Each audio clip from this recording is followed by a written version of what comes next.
Let us see. Bird from sky. So, a lot of people, I think that's, to me, the most interesting thing. I know a lot of people, or not a lot of people, but some people believe that Bird from Sky and his team Ecstatic are cheating with radar hack. And radar hack is basically that they are able to see this minimap, and not only see their own team, which is how it should be, but also seeing the enemy team. And that would obviously, if you're the in-game leader and you are making the decisions, make you call right in 9 out of 10 times, basically. So that's what is like the top focus for me today. Not so much the radar hack, but just more to hopefully clear up that there isn't any. So yeah, we'll watch the demo. We'll see, do they make anything super weird, like any super weird decision. Let's try to talk it through. And other than that, I think we're just going to be watching Bird from Sky, one of my friends, of course. He is a very good player at creating space, very aggressive and stuff. So I think this will be a very interesting demo to watch. So let's see, what do they do here for the pistol round? You see Bird from Sky immediately taking like the front. He wants to go first, it seems like. And they have smoke window. Now they rush into window. This is like, I have to say, typical Ecstatic, typical Bird from Sky. We literally have a guy in spawn. But like doing something very... Corona, sorry. Doing something very unexpected, basically. This was really nice as well from Bird. Now I hope they don't lose it. Basher also was stuck on site after planning and got 2 kills. Pretty impressive. What was the smoke Bird threw after Donut Molar? I believe it was Donut Smoke. But they also just, I mean, Ecstatic and Bird, because he's the caller, they're so good at changing up the pace. Now they took mid control the first like 5 buy rounds or something, and now they just rush B with makes sense. I think like a really underrated quality in a caller is to call a rush when you're losing, because like it's pretty hard sometimes to feel the willingness in calling a rush when you don't have the momentum with you. And here they didn't. They lost 3 rounds in a row. But the thing is, they used mid, and then they rush B. Then it's unpredictable. If you use B, and then you rush B, not gonna work, you know. So that's pretty nice. Smoking window again. Flashing. But they're not taking mid this time. Or are they just taking it late? Because they might be. Now they're waiting for the Molo, and now they go. Like, they really have a lot of focus on mid. Hi, why are you demoing Bird from Sky? Any particular reason? I asked on my Twitter what people wanted, like, what did people want to watch today? Every Tuesday I start up by watching a demo, and then we have like more focus. I call it Tactical Tuesday. I haven't really told anyone about it. I should probably write it somewhere, but the idea is that we play, well, we watch a demo always at the start of the day, and then we play Face It, where the goal is to for me to teach you guys some stuff. Like, we obviously want to win, but yeah. Now look how much space has been created here. Pretty sad that his teammates are a little bit too slow. But he runs through mid, gets a kill, or I think 90 damage or something, and then he sees another guy and kills the second A player. And yeah, they actually still lose round. But yeah, I asked on my Twitter who to demo review, and one guy said Bird from Sky. I was kind of looking for something that is not just like a top player, because, you know, I've watched a million simple demos, I've watched a million... oh my god, that was cool. That was actually hella cool. So he shot here in run because someone forgot the smoke. So I guess Manx forgot the smoke, and this was like a really needed smoke. I think it's for short. So he shot in run where he had to aim. That is, yeah, a testament to this man's ability. That's actually fucking sick. I've never seen that. I've seen someone standing still and shooting and stuff, but this guy was doing it on the fly while calling and everything. That's pretty sick. Hey Timber and hey Alex, how are you guys? Heap is lighting something up here. What was the point of that?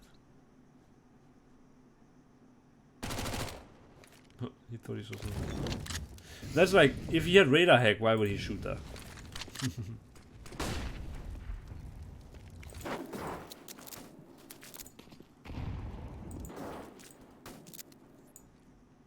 But let's see, they take mid again. I think that can be pretty dangerous to do without smokes versus deagles. What is it? Good aiming. This will be... Ooh, okay, he's playing like late lurk. He should catch heap here. Nice. I mean, it's really difficult for Dignitors to do anything because they never ever have mid control. So this T side from Ecstatic is already really okay, well. I don't know if you heard a step there. That's a little bit weird. I think, like, if I could pick anyone, I could probably give you an answer. Oh, Duffo actually went through that. I think that's kind of a cool decision, because now he's baited in. He gets a free kill. Doesn't really matter since they're eco anyway, but the chance of someone killing Duffo when he jumps through the smoke with a Mach 10 are really extremely low. And, yeah. We see again the cave motor come in, so like they use this to take cave. It's like such a small detail, but it's so good. Look, also, like, the attention to detail here is great, because Duffo gets 3 kills, and that's the only guy who is searching, and that's the only guy who actually has a Mach 10. So many teams do that wrong, because people are kill hungry and so on, but this is like a signifier that this team is very good, fundamentally. Like, they send the one guy in who has the Mach 10 to get all the kills, he farms up the money, and everyone else is playing passive. That's exactly how it should be. It sounds so easy, but all the pro teams do it wrong. It's really weird. Okay, 10 kills, 10 deaths. Not bad, not great. He has 100 ADR though. And tactically, this has looked great for Ecstatic. This is one of those rounds where as soon as you give up long, like, the round right now is done. I'll be very impressed if Ecstatic win this, but I hate this. There are some maps where there are certain situations that can happen, where if this happens, your chance of winning the round are like 10%. Like, they have 4 Glocks playing long. They only have 2 flashes and no kit. This round is over, and it's all because they didn't block this well enough at the start. You know, like, you can't blame... I mean, it's unlucky Fasher dies here, but even if he doesn't die, there's still 4 Glocks here. And, I don't know, it's just difficult. I don't think it's possible. But we will see. Like, sometimes, obviously, there is that 10% chance. Duffo will get flashed in. And he gets one and gets killed, and Bird dies. I mean, we can follow this round, but it should be over.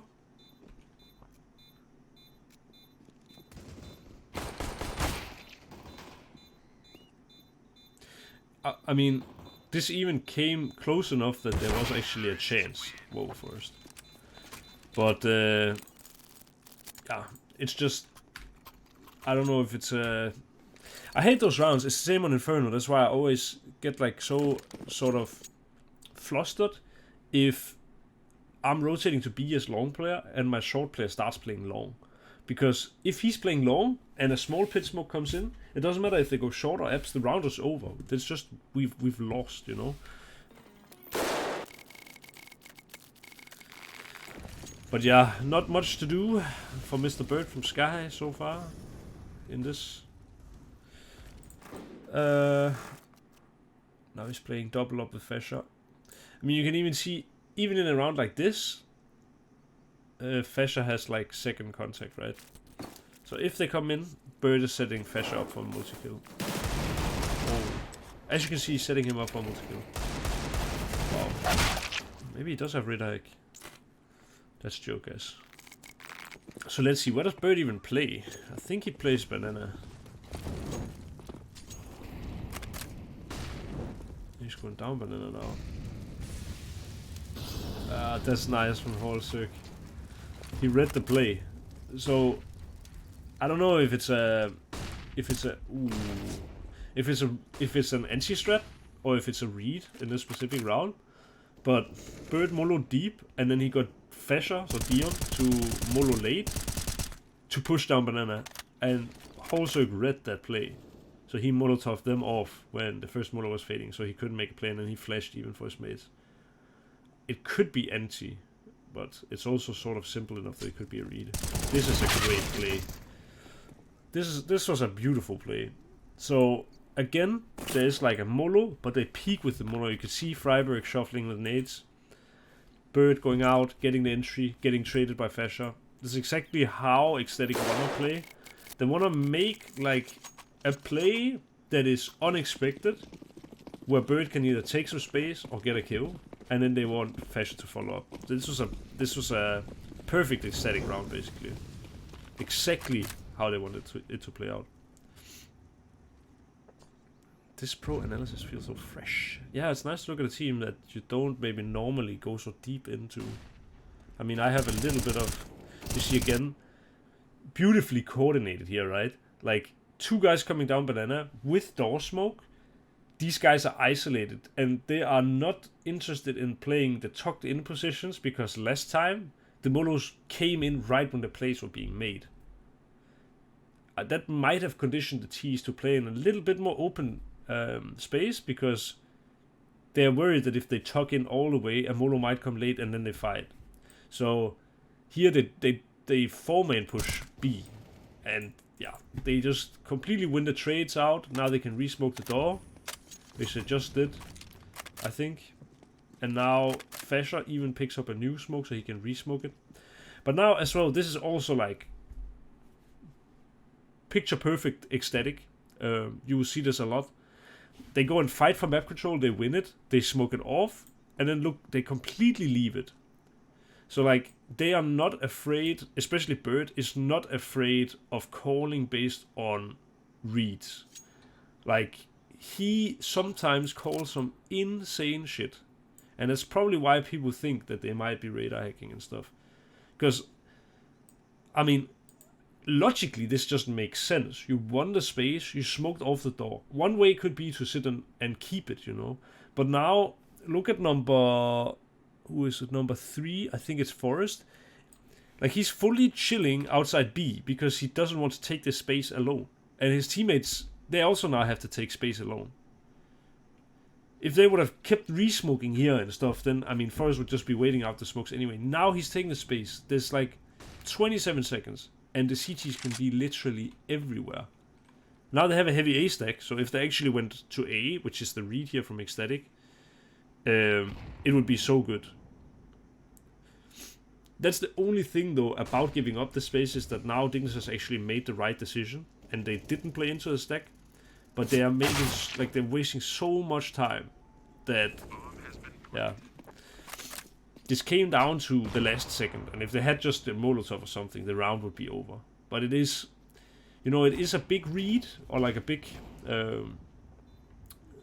call, a big stack, which is exactly Ecstatic's bread and butter, kind of. And if you do a lot of gamble stacks based off reads, you will get it wrong from time to time. So in this case, they got it wrong. They gamble stacked wrong. And that's when it comes into play, like, is it worth it to gamble stack? I mean, probably. In some cases, is it worth gamble stacking in a 4-on-3? Where you have like the whole side of one, like the whole, you have 50% of the map in a 4-on-3. Is it worth leaving the space for free and kind of gamble stacking? In this case, probably not. This gamble stack would have been great, but in a 4-on-3, when you have 50% of the map, it's probably, it's not something I would call personally. And that's sort of the thing that makes Ecstatic really unpredictable.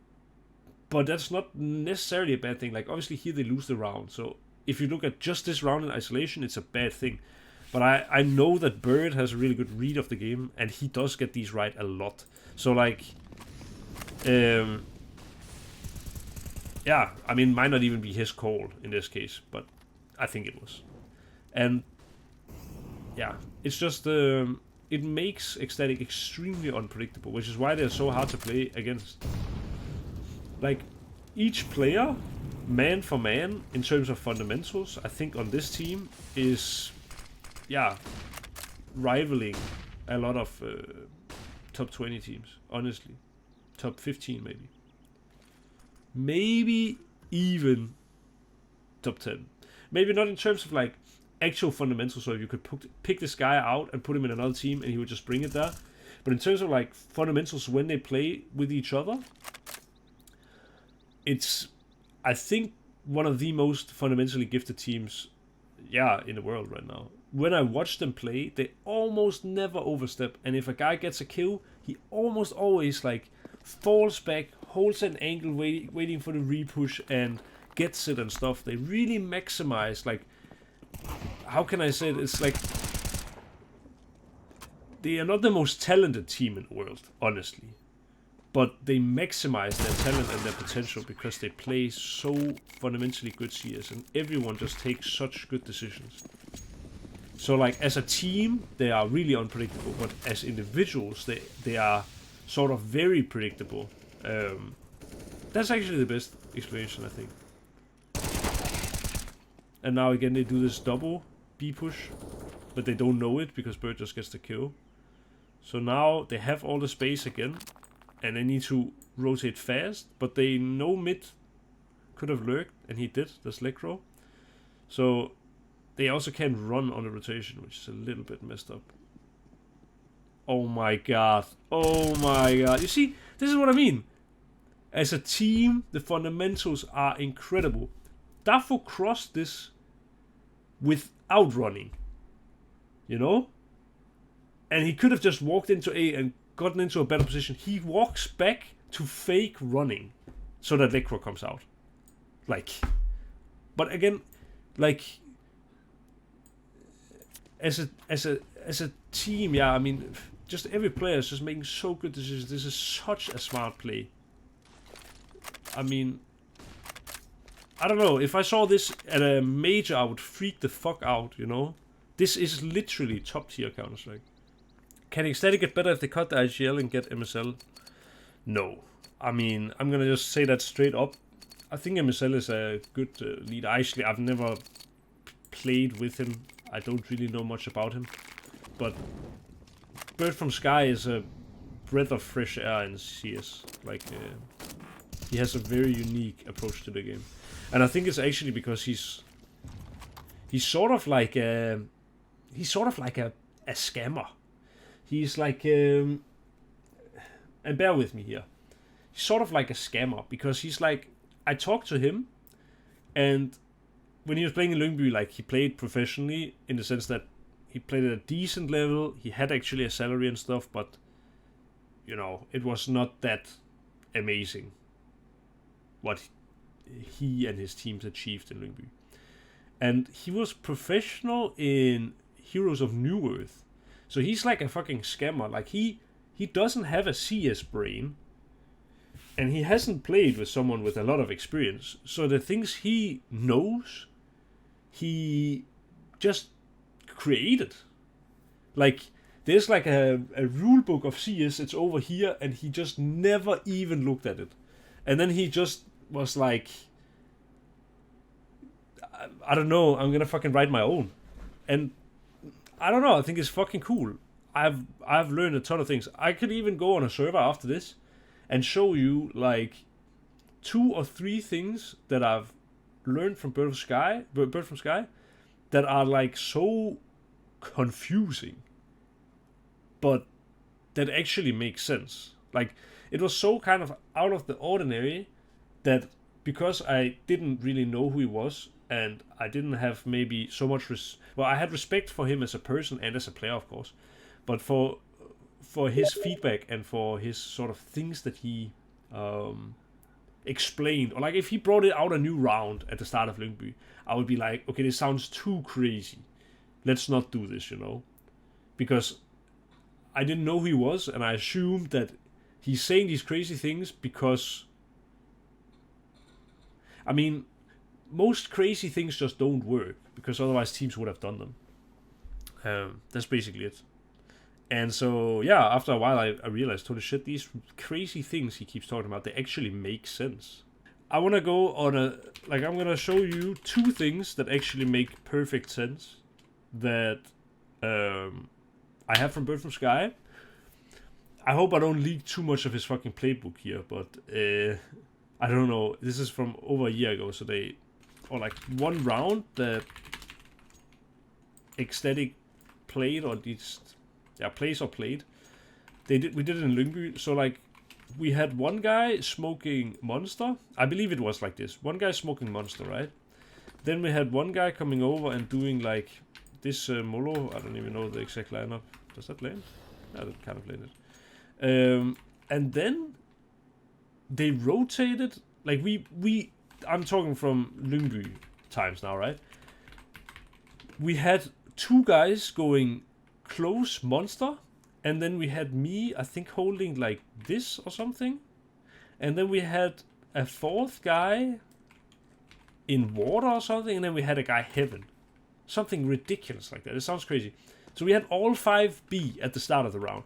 So you make it look like default by molotoving mid. And you smoke Monster. And then on the Monster fade, the first 2 guys, they fade the smoke. So the first smoke, they already get all in for B. And what happens is that, like, either they see everyone and die, maybe get 1 kill, maybe 2 kills because they're fading the smoke, remember? But like, either they see no one here and they know, okay, after 10 seconds, B is completely clear, and now they win the whole round by walking it back.